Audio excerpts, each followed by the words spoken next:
verso 4 e 5, dois versos para partilharmos nessa manhã, em continuação à semana passada, Deuteronômio capítulo 6, versos 4 e 5.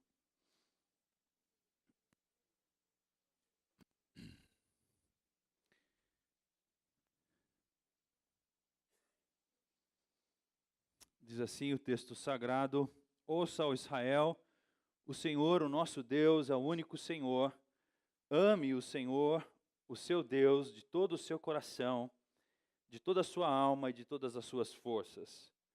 Quero ler novamente. Ouça, ó Israel, o Senhor, o nosso Deus, é o único Senhor. Ame o Senhor, o seu Deus, de todo o seu coração, de toda a sua alma e de todas as suas forças. Vamos orar.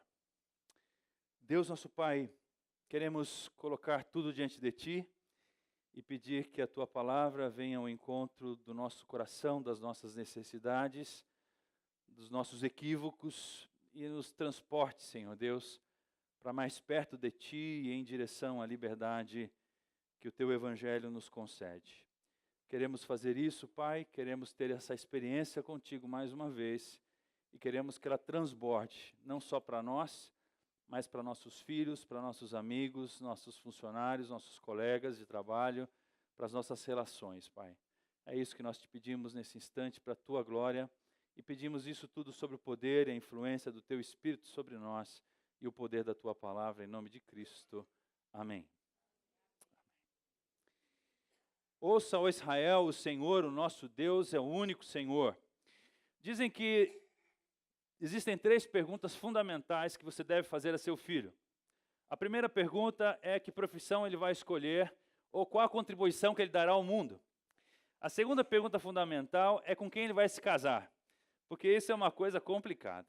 A pessoa com quem você vai se casar vai definir a qualidade do seu relacionamento de boa parte da sua vida, né? Então pense bem antes de casar, porque depois de casado, sobra. E a terceira pergunta, e a mais importante, é a qual Deus ele vai servir. Nós não vivemos numa cultura politeísta, mas vivemos numa cultura, sim, politeísta do ponto de vista dos deuses não nomináveis ou não nominais. A riqueza pode ser um deus, a liberdade pode ser um deus, o prazer pode ser um deus. Enfim, eles precisam decidir por qual Deus eles viverão, a qual Deus eles obedecerão, a qual Deus eles seguirão e para quais deuses eles dirão não. E isso é uma coisa difícil. A pergunta que nós devemos nos fazer, meus irmãos, e a pergunta que esse texto sugere, é como transmitirmos nossa fé aos nossos filhos e à próxima geração. Como faremos isso? Nós já chegamos a esse número de seminários, e eu acho que se você é pai, mãe, avô, avó, tutor, tutora, você já percebeu que isso não é uma coisa simples, tá certo? Você já deve ter se convencido de que nós estamos diante de um desafio enorme.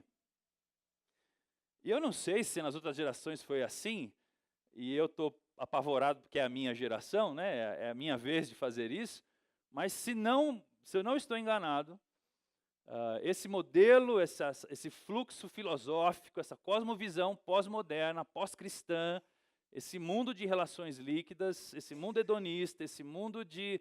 Uma palavra que me chamou muito a atenção aqui esses dias foi hiperconectividade. Em outras palavras, né, se a gente queria arrumar um namoradinho no nosso tempo, a gente, né, ficava olhando para trás no banco da escola, um pouquinho mais tarde você ia ali na saída, quem sabe ela não me vê, né? Aí você ia passear no bairro da sua pretendente, meio que perdido, levava o cachorro para passear na rua dela, quem sabe ela não está do lado de fora da rua. Hoje não, você põe o aplicativo no bolso, uma pessoa cruza com você no caminho, você já dizia, aí, vamos conversar? Pronto, fechou, valeu, está tudo certo. Enfim, é uma hiperconectividade, eles se conectam com milhares, dezenas, milhares de pessoas, assim, ó, rapidamente. Bom, isso é um grande desafio, porque essas conexões acabam fluindo e acabam gerando relações disfuncionais, enfim, e isso vai dar num ambiente catastrófico para a vida deles, a gente sabe disso.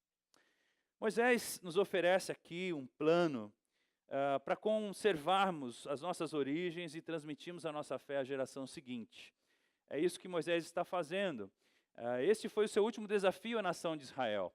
Moisés peregrinou durante todos os anos de peregrinação na saída do Egito com o povo de Deus. Ele mesmo não pôde entrar na terra, mas ele agora, diante dessa realidade, dessa bênção, desse novo momento, ele diz assim, olha, mas tem um problema sério. O problema sério vai ser que quando vocês entrarem num período de prosperidade, os seus filhos não vão entender o que foi que vocês viveram lá atrás e eles vão se afastar de Deus. Eles vão deixar Deus de lado. Então o discurso de Moisés é, olha, vocês precisam ficar atentos e cuidar para que as futuras gerações não percam a fé, não percam o amor a Deus, não percam a relação com Deus, porque senão ter bem-aventurança na vida não vai ser suficiente para que eles sejam felizes e para que eles possam realizar a vida. Moisés percebeu isso e no seu discurso à nação é isso que ele está dizendo. Agora eu quero lembrar aos irmãos que a responsabilidade de transmitir o legado da fé é da sua família, não é da igreja. Esse é um equívoco que nós cultivamos durante muito tempo. A igreja, no afã de se sentir útil, ela se sentiu tão útil que achou que era responsável por transmitir a fé às novas gerações. Não, a igreja é uma parceira das famílias na transmissão da fé às novas gerações, ok? Portanto, assim como os adolescentes são responsáveis por suas vidas, você pai, você mãe, você avó, você avô, você tio, você tia, vocês são responsáveis pela transmissão da fé aos seus filhos, netos, afilhados, enfim, à sua casa, tá bom? O verso 4, nós já falamos dele na semana passada. O que é essencial? O Senhor nosso Deus é o único Senhor. Isso é essencial. Tudo está relacionado com Deus, tudo gira em torno de Deus, em torno dele. Sabe, irmãos, eu não sei se eu ando meio afetado pelo meu momento pessoal, mas já há alguns anos eu percebo que, de fato, Deus está livre. De fato, Deus não está mais preso, como diria o João Alexandre, Deus não está mais preso a templos feitos por mãos de homens. E é lindo perceber como Deus está espalhado nesse mundo afora, e inclusive nas relações mais comuns, mais simples, e em lugares que nós não chamaríamos de lugares sagrados. Deus está presente, Deus está ativo, ou a força de Deus, a força criativa de Deus está presente nessas relações. É uma música, um jantar, uma visita ao parque, uma viagem a uma aventura de rapel, enfim, Deus está solto, Deus está livre. Ainda ontem pela manhã eu assisti a um programa bem cedinho, que os programas bacanas da televisão aberta ou são no início no final da madrugada, ou são no início da madrugada, né? Se você quer assistir coisa boa, você vai ter que ficar acordado até mais tarde ou acordar bem cedo.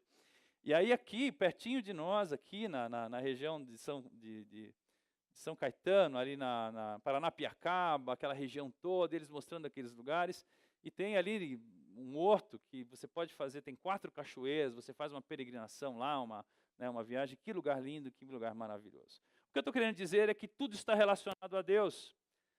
Tudo veio dele e tudo voltará para ele.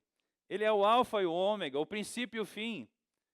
Nada o que acontece está separado de Deus. Não há um centímetro sequer na história humana do qual Jesus não diga assim, me pertence, é meu. Me pertence, é meu. Sabe que eu comecei uma obra de um porte um pouco maior esses dias, e o nosso primeiro trabalho foi uma grande demolição, e cavamos um buraco enorme, 2.500 metros cúbicos de terra, isso em toneladas, sei lá para quanto vai, nós arrancamos do lugar, né? Então é muito interessante que você chegar num lugar assim, 3 dias depois, tudo aquilo que você construiu, quadra de esportes, não tem mais nada, tem um grande buraco, e eu sei que daqui a pouco vai ter um grande edifício ali, e eu vi a mão de Deus ali. Conheci novos colegas de trabalho, agora já está tudo bonitinho, barracãozinho, com calha, com cimentado, e veja só como que nosso próprio trabalho vai dando forma à vida, e isso também é graça de Deus, isso também é presente de Deus para nós. A gente deve se lembrar disso. Parece que o trabalho pode ser entendido como cooperar com Deus para pôr ordem no caos. Sabe quando você chega na sua cozinha, depois de passar um dia fora, e seus filhos deixaram a cozinha de cabeça para baixo, e ninguém está pensando em lavar, a não ser você? Então, é cooperar com Deus para pôr ordem no caos. Aí você vai lá, lava aquela louça, e a cozinha fica toda arrumadinha, e todo mundo fala, nossa, Deus esteve aqui porque não há mais caos. Pois é, nesse caso Deus é você. Então é isso. Quando Moisés disse assim, o Senhor nosso Deus é o único Senhor, ele não estava preocupado em que o povo se tornasse ateu. Não é uma questão de acreditar em Deus ou não. A questão principal aqui é que o povo não poderia se esquecer de ter o foco certo na relação com Deus. O povo não deveria mudar as suas prioridades.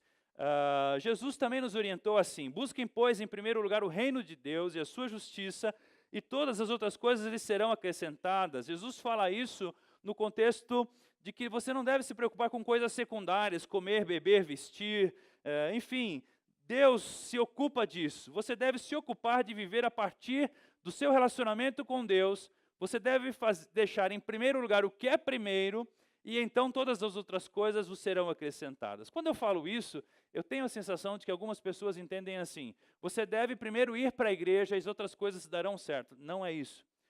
Quando eu falo isso, eu tenho a impressão que as pessoas entendem assim, você deve ser um religioso, um cara fervoroso, um cara dizimista, um cara 100%, um cara que só fala de Deus o tempo todo, e então as outras coisas serão acrescentadas. Não é isso. Não é isso. Jesus está falando assim, Moisés está dizendo isso, e Jesus usa essas palavras de Moisés lá adiante, ame o Senhor seu Deus de todo o seu coração, de toda a sua alma e de todas as suas forças. Nós estamos falando de uma relação de amor, nós estamos falando de uma relação de práticas religiosas, nós estamos falando de uma relação de obrigações, uma relação pura simplesmente de regras, estamos falando de uma relação de devoção. Eu amo a minha mulher, ela sabe disso. Não é, meu bem? Amém. Então, é disso que nós estamos falando. Quando você olha para os seus filhos, o que você diz para eles? Ou o que o seu olhar diz? Eu amo você. Eu ousei dizer a alguns irmãos aqui agora há pouco, eu amo você pela primeira vez, eu não sei como eles entenderam, eu falei assim, o pastor está carente hoje. Não, não é isso. Eu amo você, você é meu irmão em Cristo. Eu estou feliz de estar aqui com você. A minha vida pertence a você, a sua vida pertence a mim. Nós estamos desfrutando aqui a vida juntos. É disso que Moisés estava falando, o Senhor nosso Deus é o único Senhor. Fora dele não existe amor, irmãos. Fora dele não existe vida. Veja que coisa interessante isso. Bom, em outras palavras, não procurem ocupar a sua vida com coisas secundárias. O texto de Atos, capítulo 13, verso 36, você não precisa abrir, diz assim, tendo, pois, Davi servido ao propósito de Deus em sua geração, adormeceu, foi sepultado com seus antepassados e seu corpo se decompôs. Eu gostaria muito que os irmãos pregassem esse versículo na minha lápide mortuária.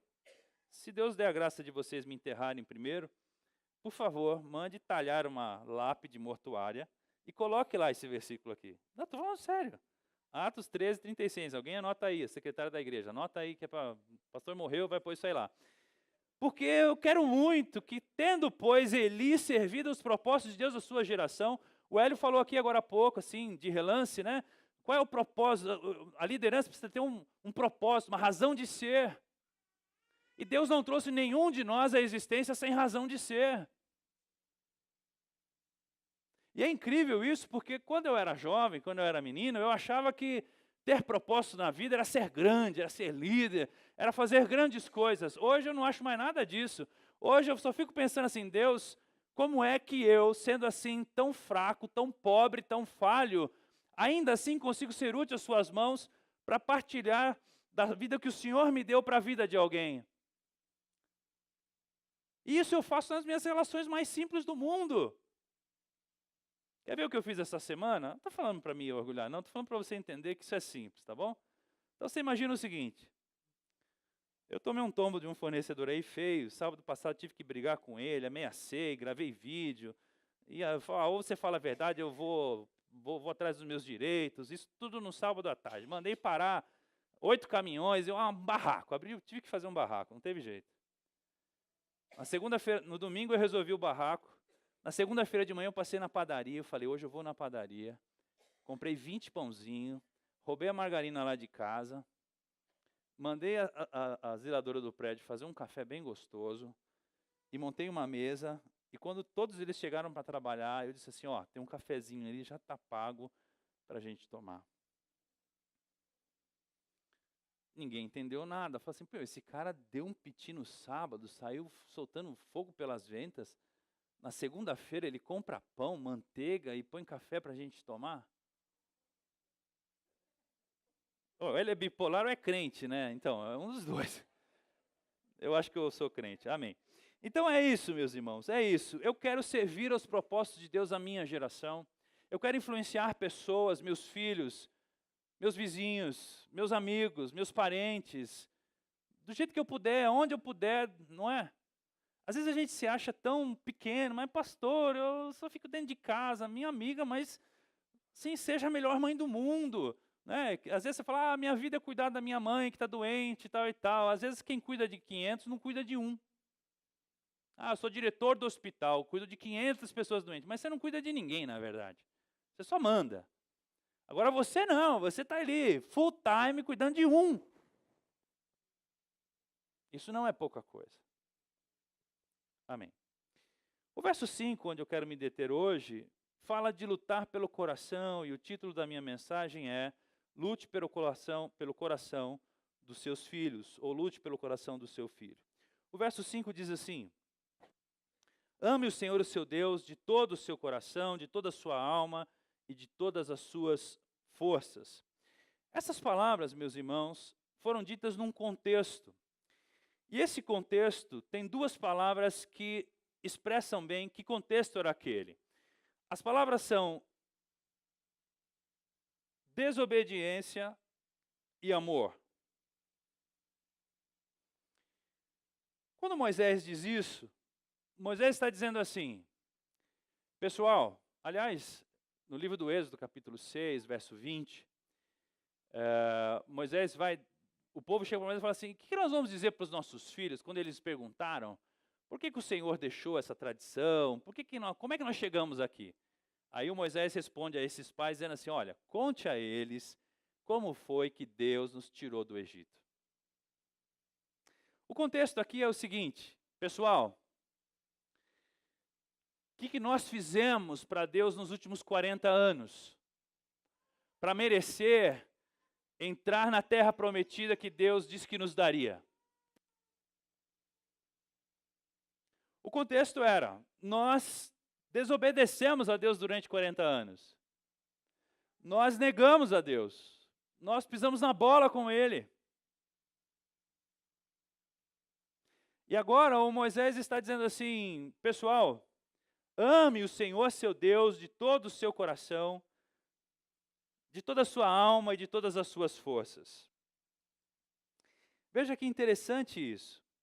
Moisés sabia que o povo havia desobedecido a Deus. E ainda assim Deus mostrou amor e fidelidade.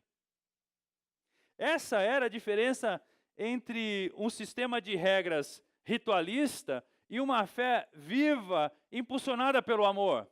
Enquanto o povo achava que, não, vamos fazer aqui para Deus uma oferta, e começava a trazer bezerro de perna quebrada, enquanto o povo achava que Deus era uma divindade distante, faziam bezerros de ouro, enquanto o povo tinha essa atitude religiosa, Moisés e Deus sabiam, não, eu quero o coração desse povo, eu quero a vida deles, eu quero a devoção total deles.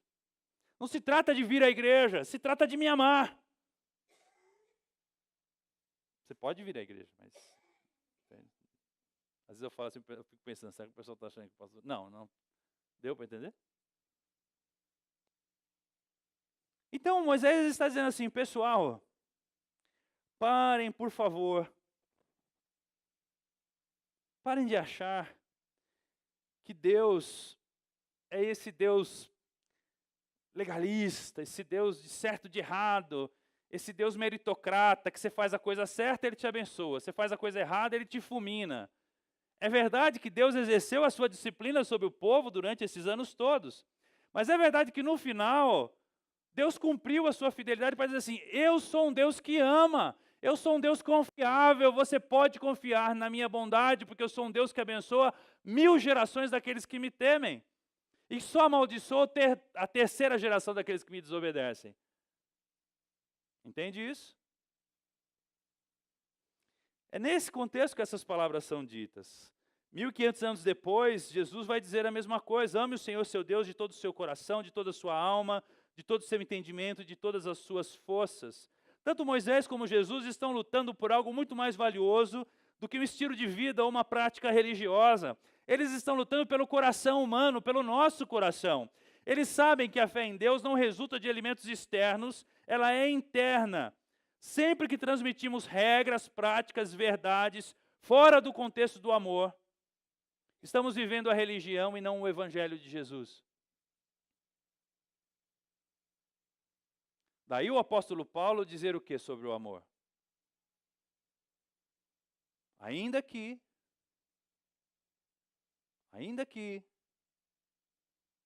dessas três coisas, a única que vai sobreviver é o amor. Eu não estou dizendo, em hipótese alguma, que não devemos ensinar as regras das Escrituras aos nossos filhos. Eu não estou dizendo que nós não devemos ensinar os mandamentos de Deus às nossas crianças. Eu só estou dizendo, e é o que Moisés está dizendo, se a minha leitura das Escrituras está correta, não é uma questão de obedecer ou não obedecer, é uma questão de amar ou não amar. E a gente vai fazer esse paralelo com a graça de Deus em instantes, e você deve perceber isso. Bom, eles estão diante de um novo tempo. Note esse grande contraste quando essas palavras foram ditas. Antes o deserto, agora Canaã. Uma terra que mana leite e mel. Domingo retrasado eu dei aula às crianças e eu estava exatamente naquele momento da história onde os espias foram visitar a terra e só 2 deles disseram assim, não, vamos que o Senhor nos dará. E aí eles trazem um exemplo de fruto, um cacho de uva que tinha que ser pendurado pelas costas com uma vara de tão grande. Eu fiquei imaginando o tamanho desse cacho de uva, né? Enfim, é enorme. E eles ficaram animadíssimos. Eles estão diante da prosperidade, o cumprimento da promessa de Deus está diante deles. Eles vão ter uma vida nova. As gerações nasceram no cativeiro egípcio. E aqueles que nasceram lá e que pecaram no caminho, ficaram pelo caminho, era uma nova geração que assumiria essa nova terra. E dos 12 espias, só Josué e Caleb entraram, os outros 10 ficaram também, porque não acreditaram que Deus cumpriria o que Ele prometeu que cumpriria, não acreditaram que Deus seria bom como Ele disse que seria bom. É nesse contexto que as palavras estão sendo ditas. O que isso implica? O que muda? Por que essas palavras foram ditas agora? Moisés está dizendo, meus irmãos, estamos vivendo um novo tempo agora. Parem de pensar em Deus como um ser a quem vocês temem o tempo todo e passem a vê-lo como alguém a quem vocês podem amar de todo o coração, porque são amados por Ele. Sabe de uma coisa? Essa noite eu tive um sonho. E não é para você falar assim, nossa, nosso pastor agora está sonhando e tal, oh, que espiritual. Não, foi um sonho básico. Nós estávamos numa igreja, e o pastor da igreja não era eu que estava pregando. Aí, nos bastidores, eu falava da graça, todo mundo, nossa, que legal, que legal, que legal. E aí, quando se reunia, vinha um pastor lá, sei lá quem era aquele cara, e lei, pá, pá, pá. E todo mundo falava assim, pô, mãe, ficava com medo e não fazia. E eu falava, pessoal, presta atenção, isso está errado, isso não tem nada a ver. Não, pastor, estamos com você, isso é legal. Mas no final das contas, a gente ouvia o que aquele cara dizia. Então, né? Quem tem ouvidos para ouvir, ouça o que o Espírito está dizendo. Eu sei que na minha experiência pessoal, de crente que nasceu dentro da igreja, o grande paradigma a ser quebrado foi conhecer o Deus da graça e abandonar o Deus da lei. Esse foi o grande paradigma da minha experiência espiritual. Bom, Moisés está dizendo isso, meus irmãos. Vocês podem amar a Deus. Os estudiosos apresentam que Existia aliás, essa é a primeira vez que Moisés fala de amar a Deus, assim, de maneira pública, de maneira coletiva. Existiam pessoas que amavam a Deus e algumas, mas agora ele está sendo franco. Ele está dizendo assim, pessoal, nós vivemos 40 anos fazendo bobagem na nossa vida. Deus nos deu essa graça, esse milagre, essa terra. Por favor, amem a Deus, porque Ele deu sinais claros de que nos ama.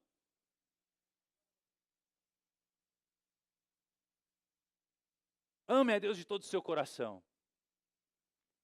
Deus deu sinal claro de quem Ele é. E quando a gente vai ao Novo Testamento, a melhor tradução, a melhor explicação sobre quem é Deus é amor.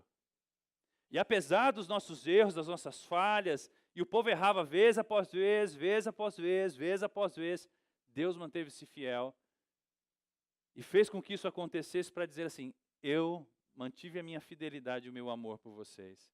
Vocês podem confiar em mim. Veja que interessante isso.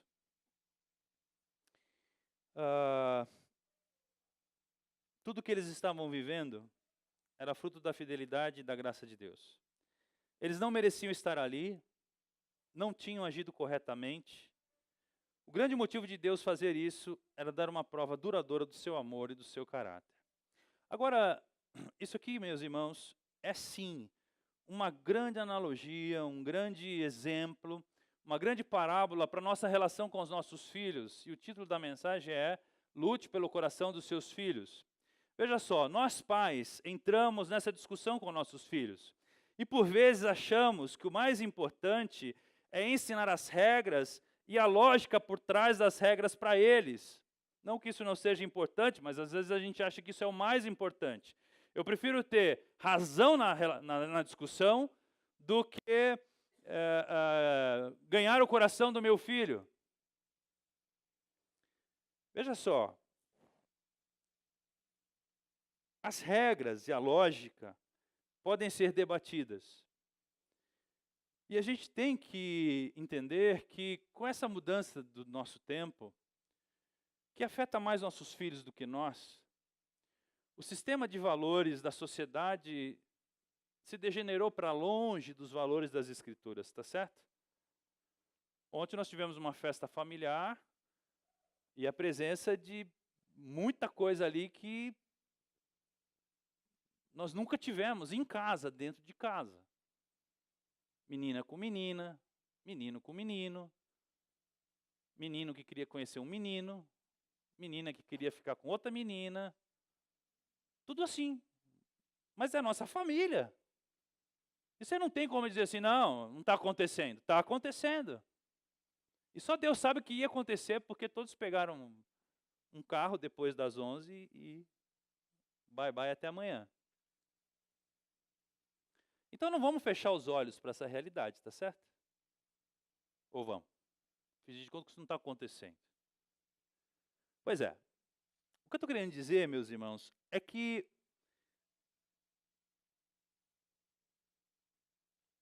discutir a relação com os filhos, usar o viés da lógica, da razão, não vai ganhar o coração dos nossos filhos. Porque se sermão consertasse filho, meus filhos eram os caras mais perfeitos do mundo. Porque o pai dele é bom de sermão. Pensa comigo, né, irmãos? Entrar na mente das crianças. Não, o pai entra na minha mente, não. Eu sou tipo o professor Xavier, sabe assim? Não resolve. É óbvio que o argumento lógico, é óbvio que os fundamentos bíblicos, é óbvio que as regras precisam ser ditas, ensinadas, tá certo? Agora a questão não é lógica. A questão não é uma questão de lógica. Eles fazem tudo errado sabendo que vai dar errado. Então não é um problema de lógica. Como é que nós ganhamos o coração dos nossos filhos? Veja só, a maneira mais significativa de lutarmos pelo coração de nossos filhos é mediante a construção de um relacionamento de confiança.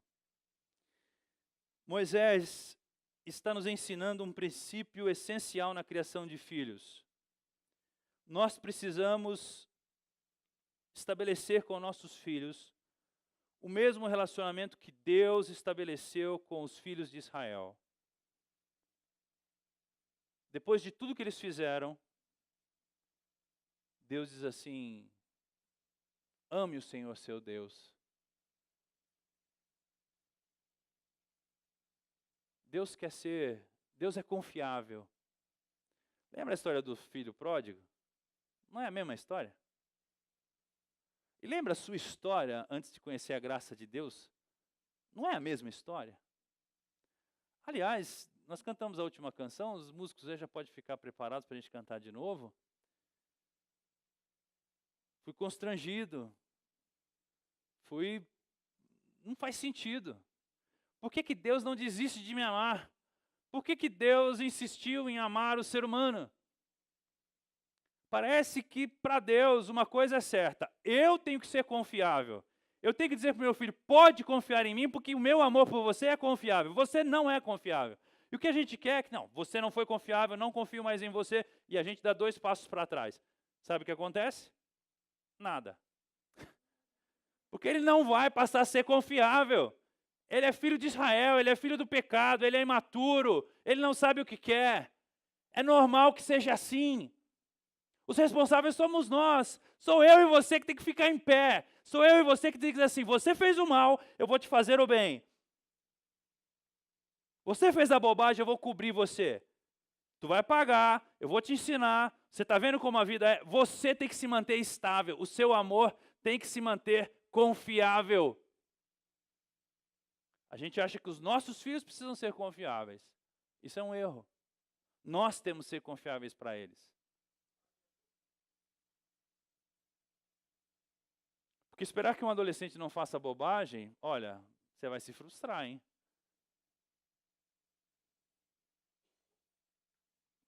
Fica pronto, porque lá vem. A palavra aqui, 2 palavras aqui: imaturidade e incoerência. Ambas compõem o cenário da relação pais e filhos e também fazem parte da vida dos filhos de Israel e o Senhor.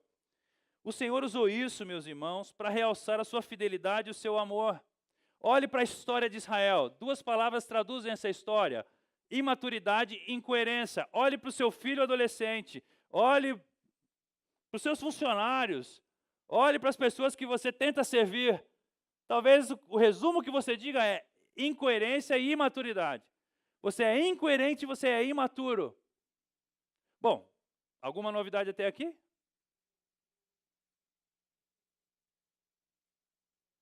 Se Deus te chamar para conversar e começar a conversa assim: bom, filhão, estou feliz em te ver, que bom que você veio. Mas vamos começar a nossa conversa por 2 palavras: incoerência e imaturidade. Tá bom, tá bom, tá bom. Desculpa, o senhor tem razão.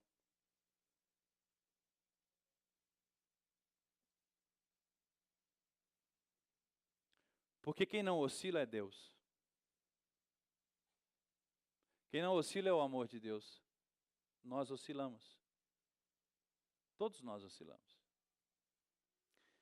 Sabe, meus irmãos, o maior legado que podemos dar aos nossos filhos é provar a eles que somos dignos de sua confiança e que eles podem confiar em nós até o fim.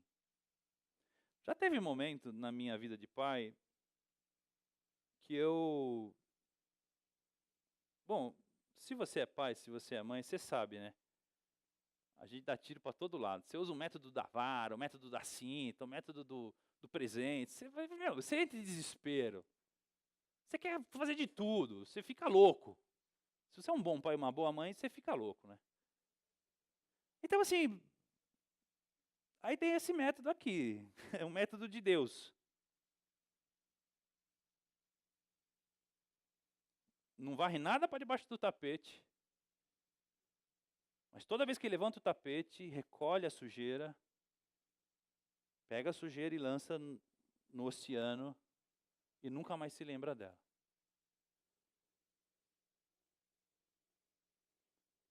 Disse que alguém disse assim: Deus, eu queria conversar com o senhor sobre os meus erros. Ele falou: do que você está falando, meu filho?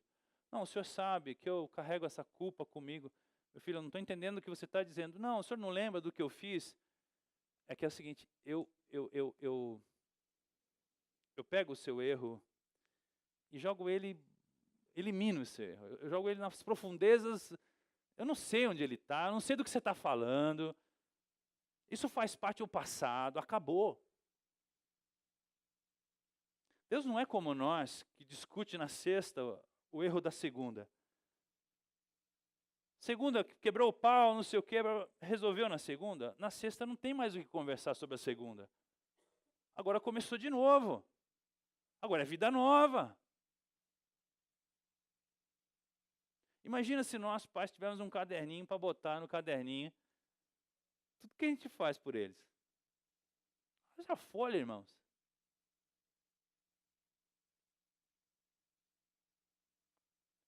Agora é o seguinte, como é que a gente perde a confiança dos nossos filhos?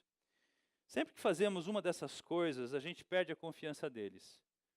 Os filhos talvez digam assim, aí pastor, é nóis, Queiroz, isso aí, hoje é para vocês, cadê os meninos? Não vieram, estão lá fora, sei lá, mas era para vocês, era para Raquel. Depois você avisa lá, João. O pastor pegou pesado do nosso lado hoje, tá? 5 situações que você perde a confiança do seu filho. Primeiro, quando você disciplina ele com ira.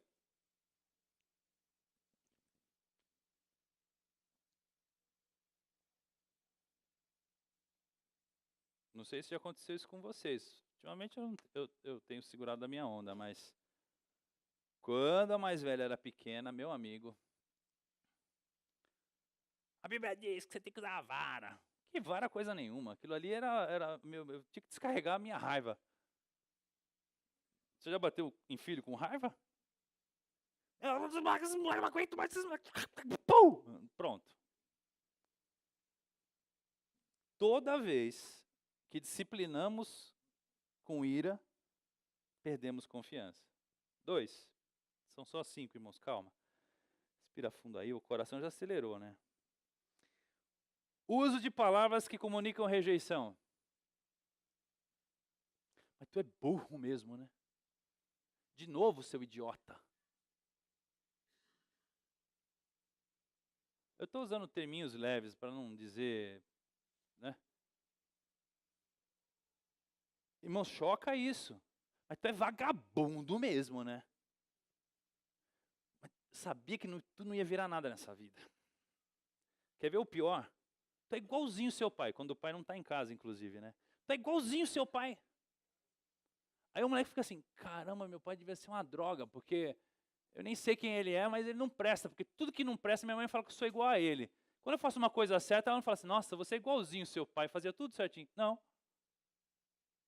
O moleque fala assim, meu pai deve ser o Chuck, bicho. O Mason.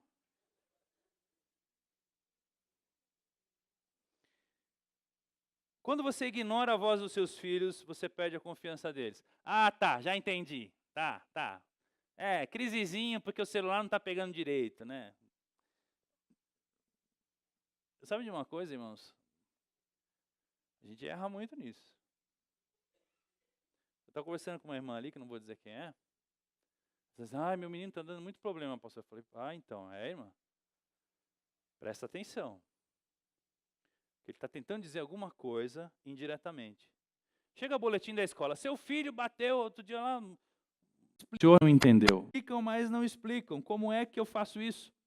Como é que eu vejo a justiça de Deus acontecendo diante de situações difíceis? Como é que eu não fico irado? Como é que eu não fico bravo com uma coisa que não era para ser assim? Deus não queria que fosse assim, eu não queria que fosse assim, eu disse que não deveria ser assim, no entanto foi assim. No entanto, aconteceu. Como é que a gente deve confiar agora a Deus os cuidados dessa situação?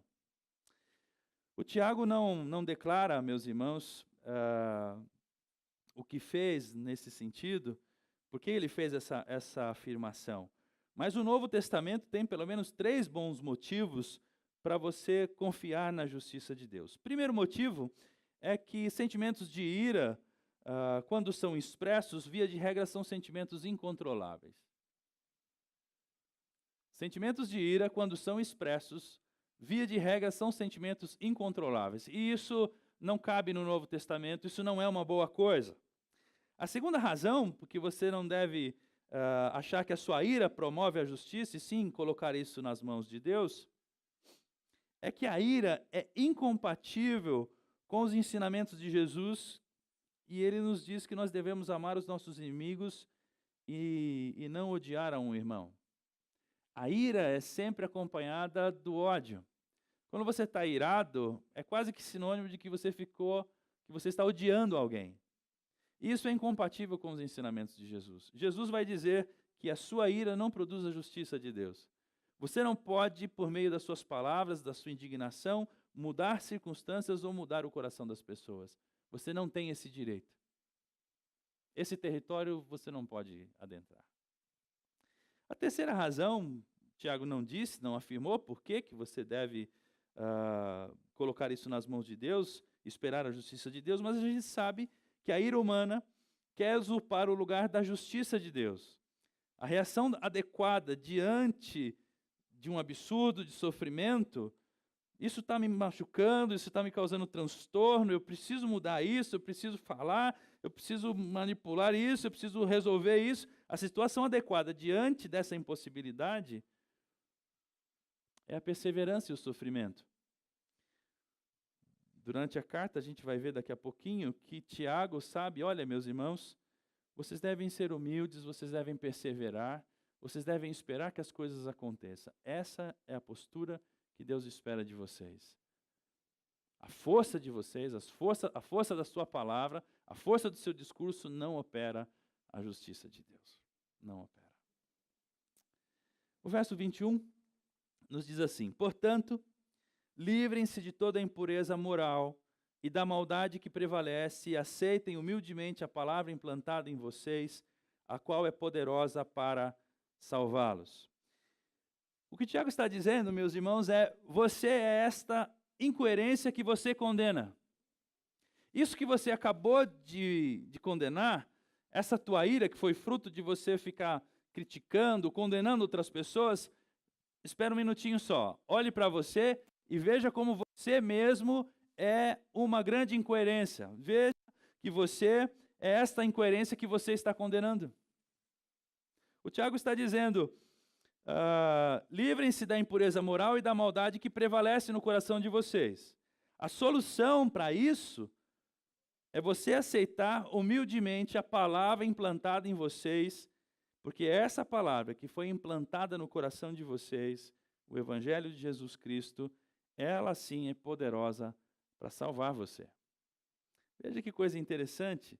O Tiago aponta para esse conflito dentro de nós, essa coisa entre o nosso passado, o nosso futuro, quem éramos e quem seremos, essa dificuldade de dizer, Senhor, eu quero fazer a coisa certa, mas no fundo eu acabo fazendo a coisa errada. Ele está dizendo, pois é, está vendo por que você não deve se irar contra os outros? Porque você mesmo é esse poço de incoerência.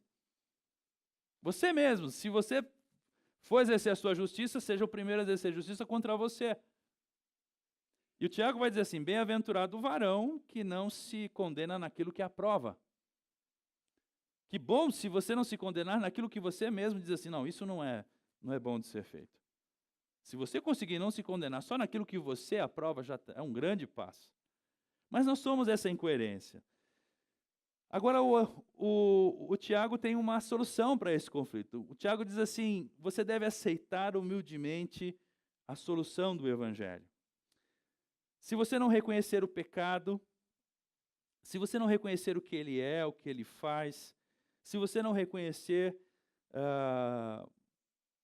os seus atos de injustiça, a sua imoralidade, a sua própria maldade, se você não rejeitar tudo isso, se você não decidir que quer progredir espiritualmente, se você não decidir que você quer largar essas coisas todas, vai ser impossível que você cresça espiritualmente. Você não pode mudar o mundo, o Tiago diria, mas você pode cooperar com Deus para mudar o seu próprio coração. Não adianta você se irar com os de fora, porque você não vai mudar a cabeça dos outros, mas você pode olhar para você e mudar você. Você pode cooperar com Deus para mudar você. E o Tiago está dizendo assim, que a palavra implantada no nosso coração, o Evangelho de Jesus, é essa força que pode salvar a gente. Salvar de quem, meus irmãos? Salvar de nós mesmos, não é? Só vai da nossa própria natureza.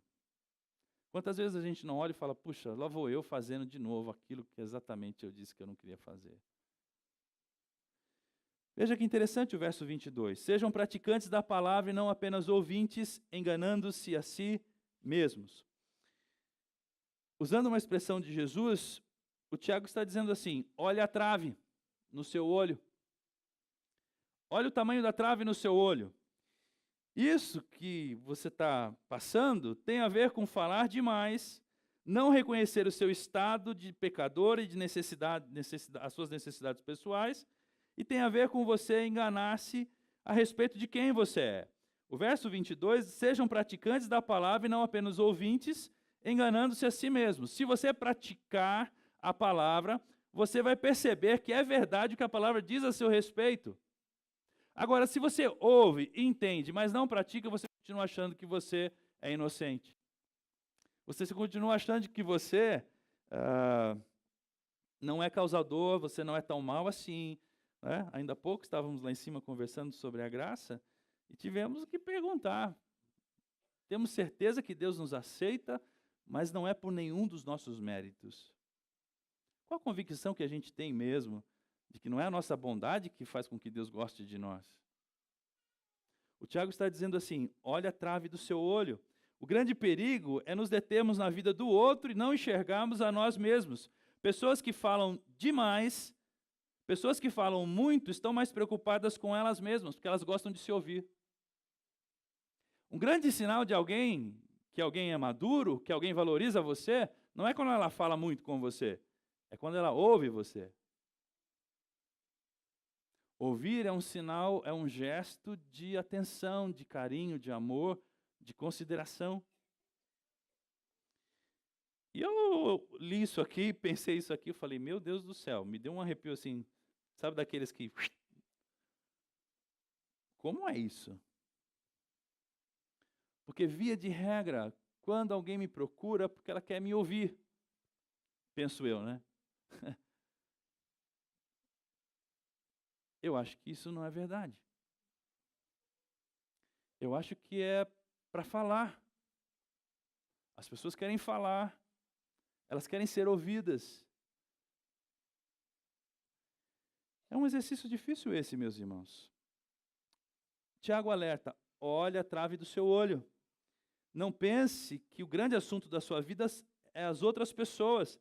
Não pense que a sua área de atuação, a sua matéria-prima é o seu filho, é o seu marido, o seu vizinho, o seu sócio, seu professor, seu colega de trabalho. Não, não.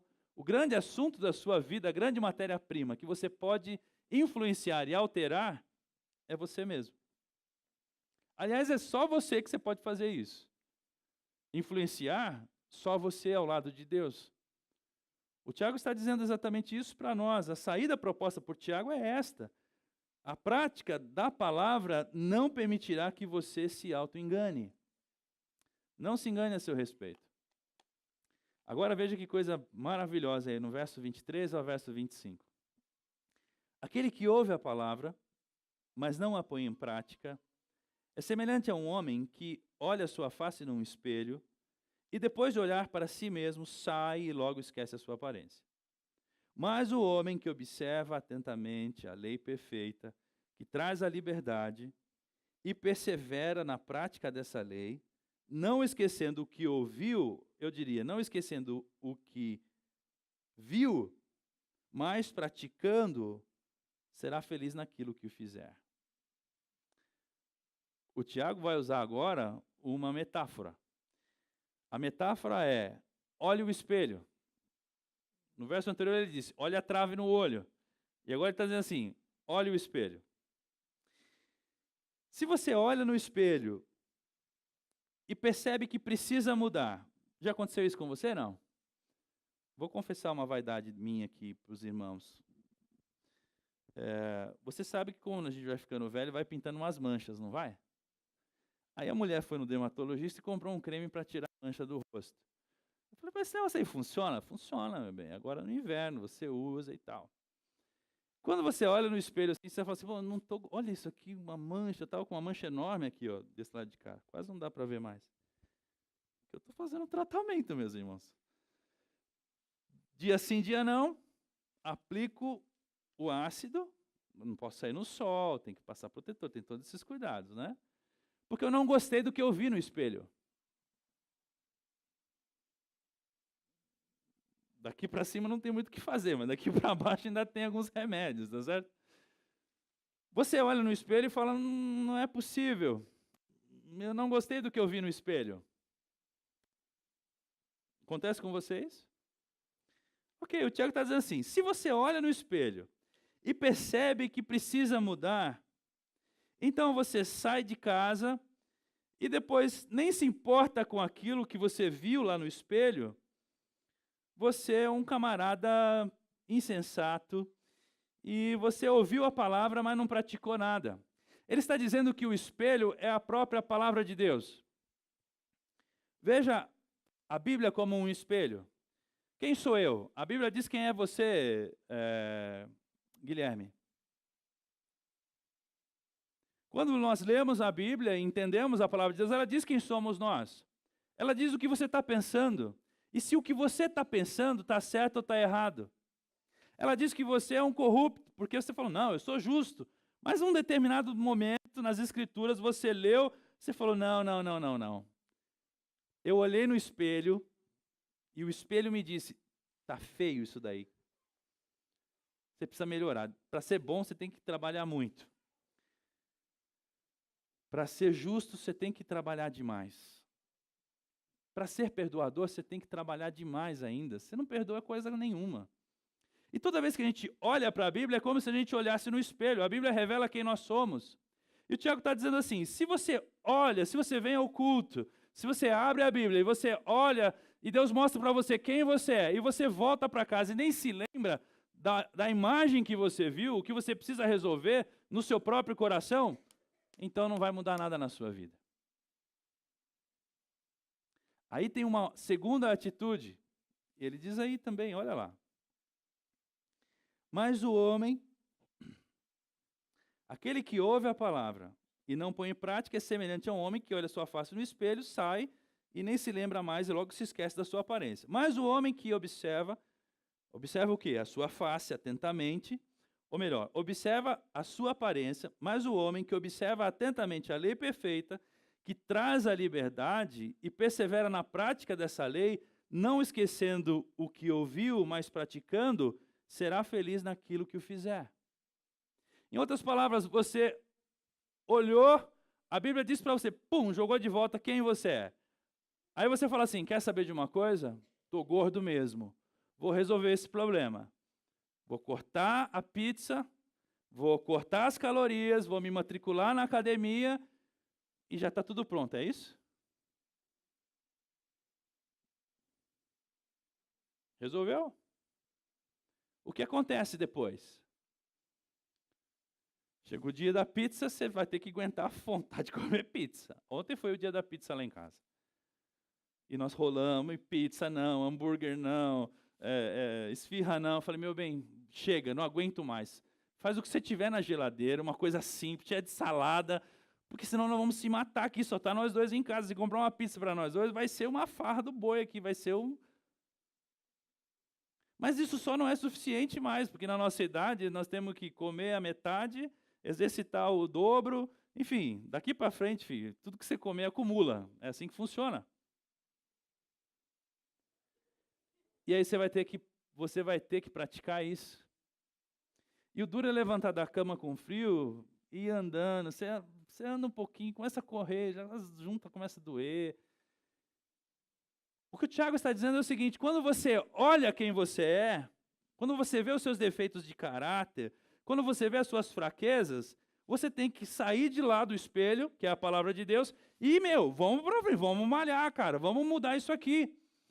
Na prática, você vai construir você mesmo. Com a ajuda do evangelho que está implantado em você, Deus vai mostrar para você o que você tem que fazer para mudar de vida. E aí o Tiago fala aqui tem duas coisas aqui que é fantástico. Olha só essas duas palavras. Tem duas palavras aqui que são maravilhosas. O que você acha delas? Mas o homem que observa atentamente a lei perfeita que traz a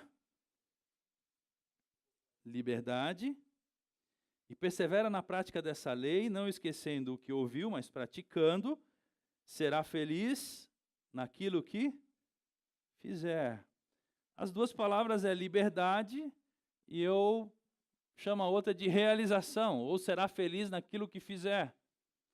A promessa do Tiago é o seguinte: se você olha para as Escrituras como se fosse um espelho, repara no que você precisa mudar, e no dia a dia você começa a treinar, sabe o que você vai ser?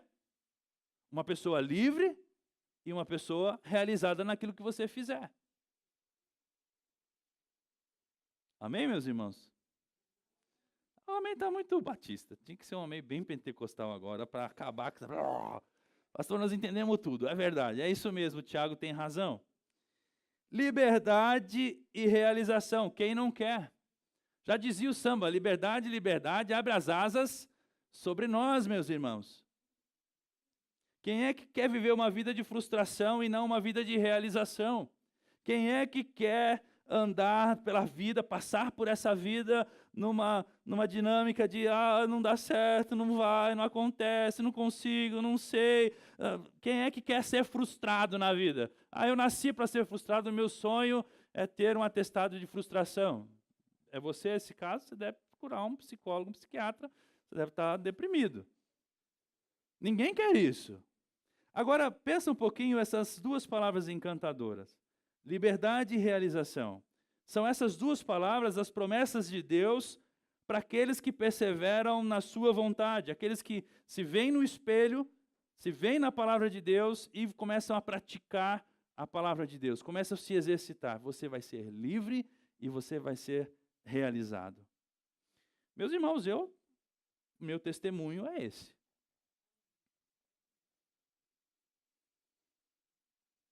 Meu testemunho é esse. Eu me sinto livre. E liberdade aqui é a liberdade da escravidão do pecado e da morte. Quando você olha no espelho, você percebe o que está errado em você. Você nota o que está te acorrentando e como você está se degenerando para o caminho da morte. Mas esse caminho que o Tiago está propondo, essa palavra implantada no coração da gente, ela é poderosa para nos salvar e começa a nos mudar. Por exemplo, eu era muito maledicente, não sou mais. Eu era muito legalista, não sou mais. Eu era muito arrogante, também não sou mais. Eu estou livre disso. Se você convive com alguém arrogante, você sabe a desgraça que é a arrogância, não sabe? Todo tempo o cara está certo. Todo tempo a mulher está certa. Ela sempre tem razão. Chega uma hora que você não aguenta mais. Você vai ter razão a vida toda. Sempre, todo tempo, só você. E a própria pessoa sabe, não é possível que eu seja certo o tempo todo, né? Nem ela se aguenta, porque é um ciclo de perfeição que é uma coisa doentia. É um perfeccionismo que não acaba nunca. Sabe quanto custa se livrar dessa desgraça chamada perfeccionismo? Não sei você, mas alguns pagam fortunas, psicólogos, e o que o Tiago está dizendo é o seguinte: olha, pessoal, se você entender isso, você olhou, Deus falou para você que você é um prepotente, um arrogante, um perfeccionista, volta para casa e começa a praticar a palavra de Deus, porque Deus ama todo aquele que vem humildemente na presença dele. A primeira coisa é isso, você precisa chegar a Deus reconhecendo: Deus, eu tenho que reconhecer, nisso aqui eu sou um fracasso, o Senhor pode me ajudar? O Tiago está dizendo, se você se ver no espelho da palavra e voltar para casa e começar a mexer os pauzinhos para acabar com isso, você vai ser livre disso.